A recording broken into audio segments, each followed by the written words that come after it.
അങ്ങനെ നമ്മൾ ബസ്സിൽ കയറി ആ ഒരു യാത്ര ആസ്വദിക്കണം എന്നുള്ള രീതിയിൽ അനന്തപൂരിൽ നിന്നും ബാംഗ്ലൂരിലേക്ക് പോകാം എന്നുള്ള രീതിക്ക് ബസ്സിൽ കയറിയിട്ടുള്ള കാഴ്ചകളാണ് കണ്ടുകൊണ്ടിരിക്കുന്നത്.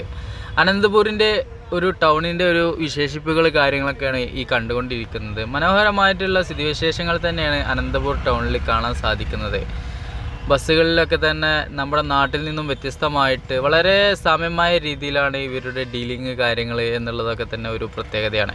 നമ്മൾ എവിടെയാണോ ആവശ്യപ്പെടുന്നത് ആ ഒരു ഏരിയയിൽ ഇവർ സ്റ്റോപ്പ് ചെയ്തു തരും, നമുക്ക് വേണ്ടിയിട്ട് ഇറങ്ങാൻ വേണ്ടിയിട്ട് നിർത്തി തരും എന്നുള്ളതൊക്കെ ഒരു പ്രത്യേകതയാണ്. ടൗണിലൂടെ ഇങ്ങനെ പോയിക്കൊണ്ടിരിക്കുമ്പോൾ കാണുന്നതെല്ലാം തന്നെ ചെറിയ ചെറിയ കടകളാണ്. ഈ ഒരു ടൗണിൻ്റെ പ്രത്യേകത എന്ന് പറയുന്നത് പണ്ട് ഒരു ഗ്രാമമായിരുന്നു. ആ ഗ്രാമത്തിലേക്ക് പല വ്യാപാര സ്ഥാപനങ്ങളും വന്നു പുറമേ നിന്നുള്ള വലിയ വലിയ സ്ഥാപനങ്ങളും വന്നു.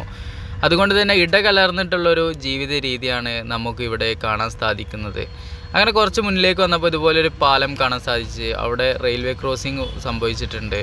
അപ്പോഴും നമ്മൾ കാണുന്നത് കുറച്ച് സ്ത്രീകളായിട്ടുള്ള ആളുകളൊക്കെ കൂടി ഇവിടെ വ്യാപാരം ചെയ്യുന്നത് കാണാൻ സാധിക്കുന്നുണ്ട്. ഒരു തട്ടുകട സ്റ്റൈലിലാണ് ഇവിടുത്തെ കച്ചവടം കാണാൻ സാധിക്കുന്നത്. മുന്നിൽ കണ്ട വണ്ടിയിൽ ഉള്ളിയാണ് വിൽക്കാൻ വെച്ചിട്ടുള്ളത്. ബാക്കിലൊരു സ്ത്രീ കച്ചവടം ചെയ്യാനും ഓടിക്കാനായിട്ട് ഒരു ഡ്രൈവറും എന്നുള്ള രീതിയിലാണ് ആ വണ്ടി ഇങ്ങനെ പോയിക്കൊണ്ടിരിക്കുന്നത്.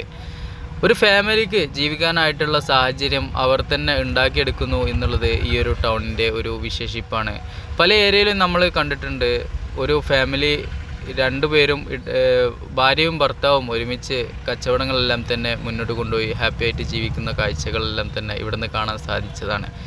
മെയിൻ റോഡിലാണ് നമ്മൾ സഞ്ചരിച്ചു കൊണ്ടിരിക്കുന്നത്. ശബരിമലയിലേക്ക് പോകുന്ന ആളുകൾ എന്ന് പറഞ്ഞിട്ട് ഡ്രൈവറായിട്ടുള്ള ഏട്ടന് നമുക്ക് പരിചയപ്പെടുത്തി തരികയാണ്.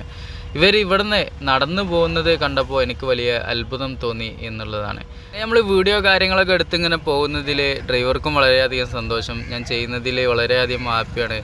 മൂപ്പര് എൻ്റെ കാര്യങ്ങളൊക്കെ തിരക്കി, പിന്നെ മൂപ്പരുടെ കാര്യങ്ങളെല്ലാം ചോദിച്ച് മനസ്സിലാക്കിയപ്പോൾ ലോറിയിൽ ഡ്രൈവറായിരുന്നു എന്നുള്ളത് പറഞ്ഞു. വളരെയധികം ഹാപ്പിയാണ്. ഇപ്പോൾ 20 വർഷമായിട്ട് ഈ ഒരു ട്രാൻസ്പോർട്ടിംഗ് മേഖലയിൽ ആന്ധ്രാപ്രദേശിലെ ബസ് ഓടിക്കുന്നുണ്ട്, ഗവൺമെൻറ് ബസ്സാണിത്, ഇത് ഓടിക്കുന്നുണ്ട് എന്നെല്ലാം പറഞ്ഞു. അങ്ങനെ നമ്മൾ മുന്നിൽ കാണുന്ന ഒരു ടോളിലേക്കാണ് അടുത്തുകൊണ്ടിരിക്കുന്നത്. ലോറി ലൈഫ് വളരെ മനോഹരമാണെന്നും കേരളത്തെ പറ്റി നല്ല അഭിപ്രായവുമാണ് മൂപ്പർക്ക് നമ്മളോട് പറയാനുണ്ടായിട്ടുള്ളത്. ലോറിയുമായി മലപ്പുറം ഡിസ്ട്രിക്റ്റിലെ പുത്തനത്താണി എന്ന് പറയുന്ന പ്രദേശത്തേക്ക് വന്നിട്ടുണ്ട് എന്നുള്ള കാര്യങ്ങളൊക്കെ പറഞ്ഞ്, പിന്നീട് വെളിച്ചെണ്ണയ്ക്ക് ഇവിടെ നല്ല മാർക്കറ്റ് ഉണ്ടെന്നും അതിനെക്കുറിച്ചൊന്ന് പഠിക്കാനും വേണ്ടിയിട്ട് എന്നോട് പറയുകയുമുണ്ടായി. വരുന്ന സമയത്ത് വെളിച്ചെണ്ണ കൊണ്ടുവരണം എന്നും പറഞ്ഞ്.